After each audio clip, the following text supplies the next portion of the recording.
रात के 10 बजे थे। छत पर रखी प्लास्टिक की कुर्सी पर बैठा आदित्य मोबाइल की स्क्रीन देख रहा था। रिजल्ट पेज बार बार रिफ्रेश कर रहा था, जैसे रिफ्रेश करने से नंबर बदल जाएंगे।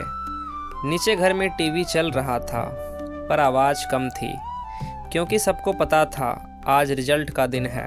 3 साल की तैयारी, 2 अटेम्प्ट्स, कोचिंग का कर्ज, रिश्तेदारों की सलाह, पड़ोसियों की उम्मीद, सब उस एक पेज पर अटके थे। स्क्रीन फाइनली लोड हुई। रोल नंबर नहीं था। उसने फ़ोन लॉक किया। इस बार गुस्सा नहीं आया, बस अंदर कुछ चुप हो गया। यही सबसे खतरनाक स्टेज होती है, जब दुख आवाज़ करना बंद कर देता है। नीचे माँ ने आवाज़ दी, आदित्य आया क्या? उसने जवाब दिया, नेट स्लो है, देख रहा हूँ। झूठ छोटा था पर जरूरी। Aditya typically lower middle class family से था। पापा बिजली विभाग में क्लर्क, माँ सिलाई करती थी। घर में एक ही सपना बार बार बोला जाता था, सरकारी नौकरी। सपना इतना दोहराया गया था कि वह आदित्य का नहीं, घर का प्रोजेक्ट बन चुका था। उसी मोहल्ले के सामने वाले घर में रहती थी नंदनी। बचपन से जान पहचान, पर दोस्ती कभी ऑफिशियली नहीं हुई। वह प्राइवेट स्कूल में पढ़ाती थी, प्रैक्टिकल थी, तेज बोलती थी, पर दिल बहुत साफ। दोनों की बातचीत मोस्टली टेरेस टू टेरेस होती थी, कपड़े सुखाते समय या बिजली जाने पर। उस रात भी वह छत पर आई। उसने आदित्य का चेहरा देखा। रिजल्ट पूछे बिना समझ गई। नहीं हुआ। आदित्य ने पहली बार झूठ नहीं बोला, सिर हिला दिया। नंदिनी पास वाली कुर्सी खींचकर बैठ गई। रोएगा? नहीं। गुस्सा? नहीं, डर। आदित्य ने पहली बार उसकी तरफ देखा। हाँ। कुछ सेकंड दोनों चुप रहे। फिर नंदनी बोली, डर अच्छा है, इसका मतलब सपना अभी जिंदा है। घर वालों को कैसे बोलूं? उसने धीमे से कहा। नंदिनी ने बहुत साधारण आवाज में जवाब दिया, सच बोल दे। मिडिल क्लास घरों में डिसअपॉइंटमेंट परमानेंट नहीं होता। EMI की तरह मंथली आता है, फिर एडजस्ट हो जाता है। आदित्य हंस पड़ा। रिजल्ट के बाद पहली बार। उसे पता नहीं था यही लड़की आने वाले सालों में उसकी सबसे गहरी इमोशनल सपोर्ट बनने वाली है। बिना प्रपोजल, बिना लेबल। पहले सहारा, फिर आदत, फिर प्यार। अगले दिन आदित्य ने घर में सच बोल दिया। उम्मीद के मुताबिक माहौल भारी हुआ, पर टूटा नहीं। पापा ने पहले कुछ नहीं कहा, बस चुपचाप पानी पिया और बाहर चले गए। माँ ने वही वाक्य बोला जो भारतीय घरों में दुख और हिम्मत दोनों होता है, कोई बात नहीं, अगली बार। पर आदित्य जानता था, अगली बार सिर्फ एग्ज़ाम नहीं, पैसा भी मांगेगा। कोचिंग की फीस पहले ही उधार से भरी गई थी। उसी शाम उसने फैसला किया कि इस बार तैयारी के साथ पार्ट टाइम काम भी करेगा। ईगो को सेल्फ पर रखकर प्रैक्टिकल बनना, यही अडल्टहुड का असली एंट्री टेस्ट होता है। नंदनी को जब पता चला कि वह शाम को एक लोकल कोचिंग में डाउट सोल्वर की जॉब पकड़ रहा है, उसने सीधे कहा, अच्छा है, पढ़ाते पढ़ाते खुद और क्लियर होगा। आदित्य ने हंसकर कहा, तुम मोटिवेशनल स्पीकर बन सकती हो। नंदनी ने तुरंत जवाब दिया, नहीं, मैं सैलरी स्पीकर हूँ, फ्री में मोटिवेशन नहीं देती। उसकी यही बात अलग थी। वह सिंपैथी नहीं देती थी, स्ट्रक्चर देती थी। धीरे धीरे उनका रूटीन ओवरलैप होने लगा। सुबह आदित्य लाइब्रेरी, दोपहर कोचिंग, शाम को टेरेस पर 15 मिनट की हवा, जहां दिन का हिसाब होता। नंदनी अपने स्कूल के किस्से सुनाती, बच्चों की स्पेलिंग मिस्टेक्स, पेरेंट्स की ओवर एक्सपेक्टेशंस, स्टाफ रूम की politics. Aditya exam pattern, cut off, attempt strategy की बातें करता। दोनों की दुनिया अलग थी, पर थकान एक जैसी। यही शेयर्ड थकान कनेक्शन बनाती है, जो फास्ट अट्रैक्शन से ज़्यादा टिकाऊ होती है। एक दिन नंदनी अनयूजुअली चुप थी। आदित्य ने पूछा तो उसने टाल दिया। बाद में टेरेस पर खुद बोली, घर वाले शादी के लिए देख रहे हैं। उसने बात ऐसे कही जैसे मौसम बताया हो, पर आवाज़ में हल्की खरोच थी। आदित्य ने तुरंत कैजुअल बनने की कोशिश की। अच्छी बात है, टीचर हो, डिमांड हाई होगी। नंदनी ने उसे देखा। तुम्हें हर सीरियस बात में जोक करना ज़रूरी लगता है। वह चुप हो गया। कुछ सेकंड बाद उसने पहली बार ईमानदारी से कहा, मुझे यह सुनकर अच्छा नहीं लगा। यह कन्फेशन नहीं था पर डायरेक्शन था। नंदिनी ने नज़र नहीं हटाई। अच्छा नहीं लगा क्यों? आदित्य के पास वोकैबुलरी कम पड़ गई। पता नहीं, बस मत बोलो, उसने नरमी से कहा। समझो। उस रात आदित्य पढ़ नहीं पाया। उसे एहसास हुआ नंदिनी उसकी रूटीन का हिस्सा नहीं रही, इमोशनल एंकर बन गई है। और एंकर्स खोने का डर अलग तरह से लगता है। वह फ्यूचर टेंस में दर्द देता है। अगले कुछ हफ्तों में प्रेशर दोनों तरफ बढ़ा।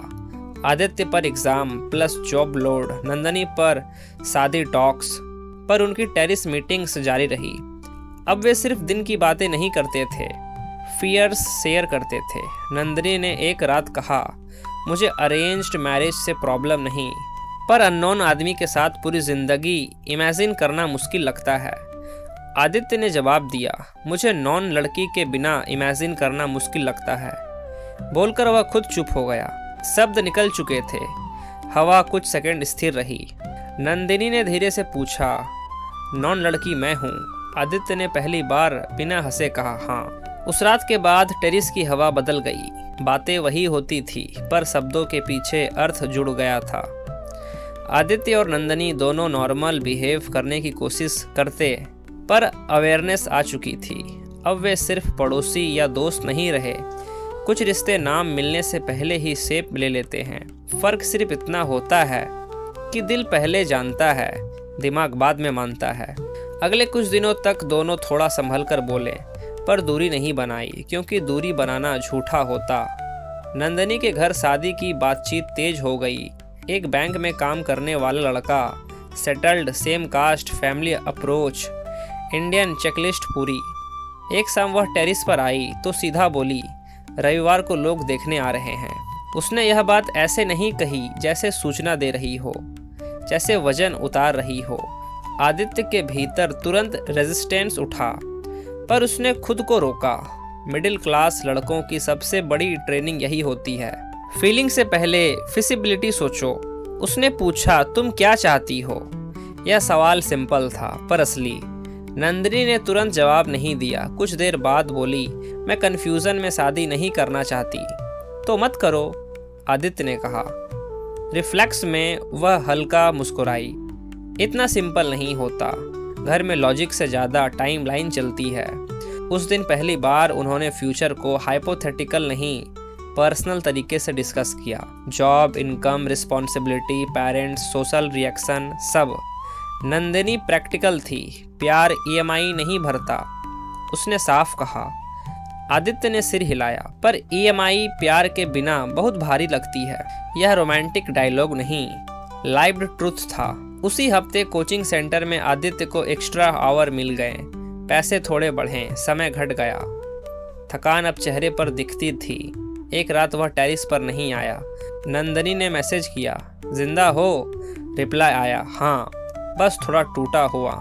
वह नीचे से उसके घर गई। पहली बार माँ ने दरवाज़ा खोला। पढ़ाई वाला दोस्त, उन्होंने मुस्कुराकर पूछा। नंदिनी ने हाँ कहा। इंडियन मॉम्स इंट्यूशन से लेबल्स बना लेती है। आदित्य कमरे में किताबों के बीच सो गया था। लाइट जल रही थी। नंदिनी ने किताब बंद की। वह उठा, चौंक गया। तुम? हाँ, हीरो बनने की जरूरत नहीं, इंसान बने रहो, उसने कहा। कुछ पल दोनों चुप रहे। थकान इमोशनल ऑनेस्टी निकाल लाती है। आदित्य ने धीमे से कहा, मैं अभी तुम्हें ऑफिशियली कुछ नहीं दे सकता, ना सिक्योरिटी ना प्रॉमिस डेट, पर मैं तुम्हें खोना भी नहीं चाहता।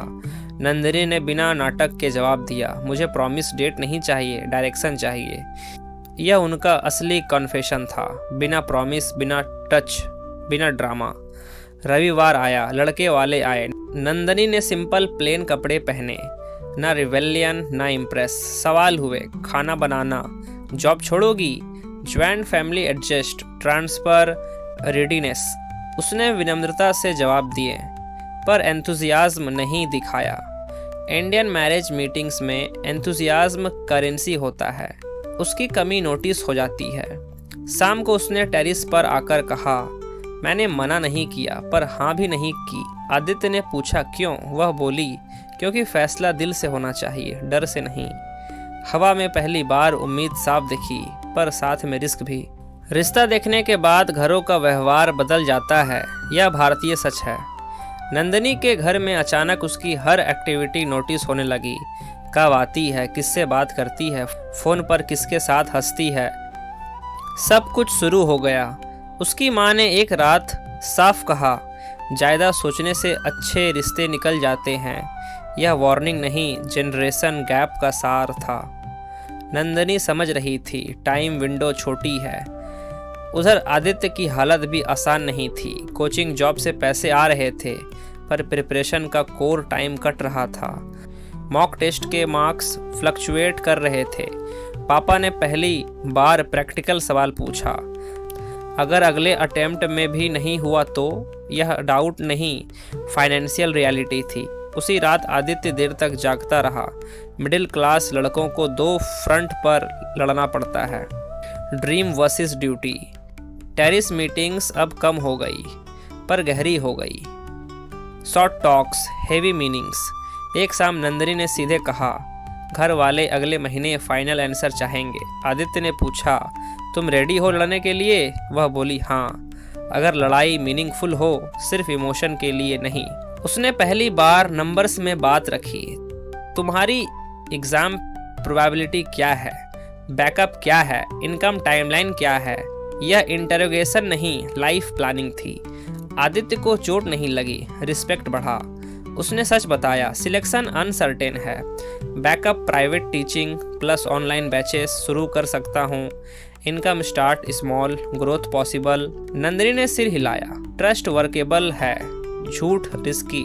2 दिन बाद बड़ा झटका आया। कोचिंग सेंटर जहां आदित्य काम करता था, ओनर ने ब्रांच बंद कर दी। बजट इशू, जॉब खत्म, इनकम ज़ीरो, टाइमिंग सबसे गलत।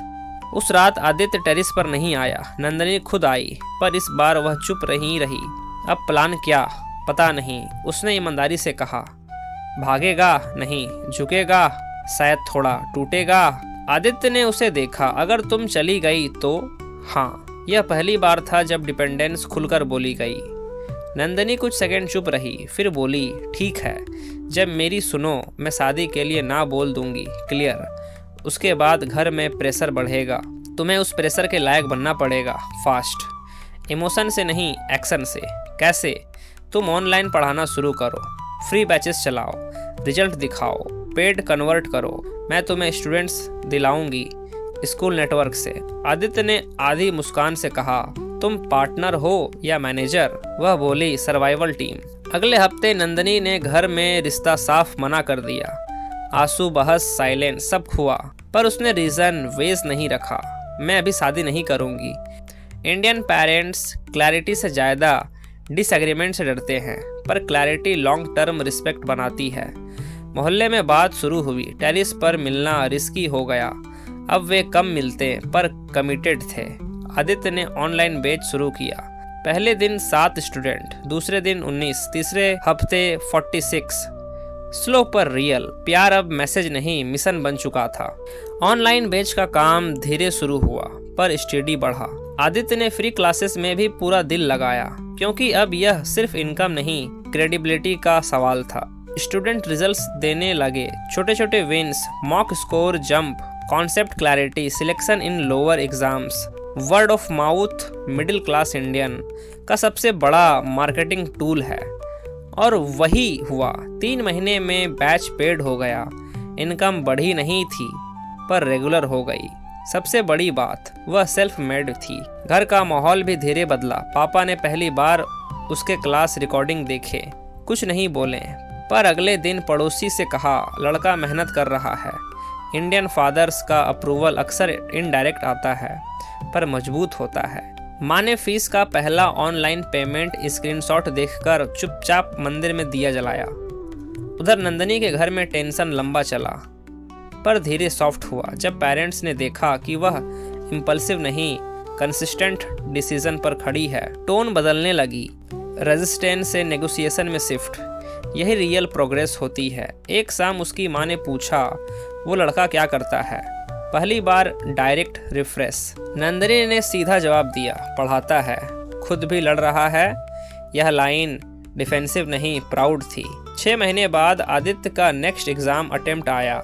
इस बार वह अलग था क्योंकि डर अकेला नहीं था, स्ट्रक्चर्ड था। स्ट्रक्चर साथ था। रिजल्ट आया, फाइनल टॉप पोस्ट नहीं पर respectable government allied post clear, stable salary, growth path, social legitimacy, Indian marriage ecosystem के 3 बड़े चेक पॉइंट्स टिक। उस शाम आदित्य सीधे नंदिनी के घर गया, पहली बार ऑफिशियली।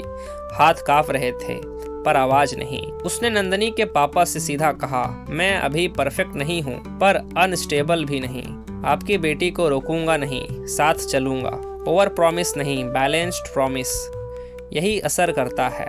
डिस्कशन लंबा चला। Income, family, future, responsibility. कोई ड्रामेटिक डायलॉग नहीं, प्रैक्टिकल सवाल, प्रैक्टिकल जवाब। अंत में नंदिनी के पापा ने सिर्फ इतना कहा, शादी जल्दी नहीं, समझदारी से होगी। यह इंडियन लैंग्वेज में अप्रूवल होता है। 1 साल बाद छोटी सी शादी, लिमिटेड लोग, बिना दिखावे। स्टेज पर खड़े आदित्य ने धीरे से कहा, तुम नहीं होती तो मैं शायद मेहनत करता पर दिशा नहीं मिलती। नंदिनी ने जवाब दिया, तुम नहीं होते तो मैं स्ट्रांग रहती पर कनेक्टेड नहीं। रात को टेरिस पर वही पुरानी कुर्सियाँ। वे कुछ देर चुप बैठे। नीचे से शादी के बीच हुए बर्तन धोने की आवाज आ रही थी। Real Indian background score. Nandini बोली, हमारी लव स्टोरी रोमांटिक नहीं थी। आदित्य हंसा, सही है, सस्टेनेबल थी। और सच यही है, गहरा प्यार बटरफ्लाइज से नहीं, बार बार साथ खड़े रहने से बनता है।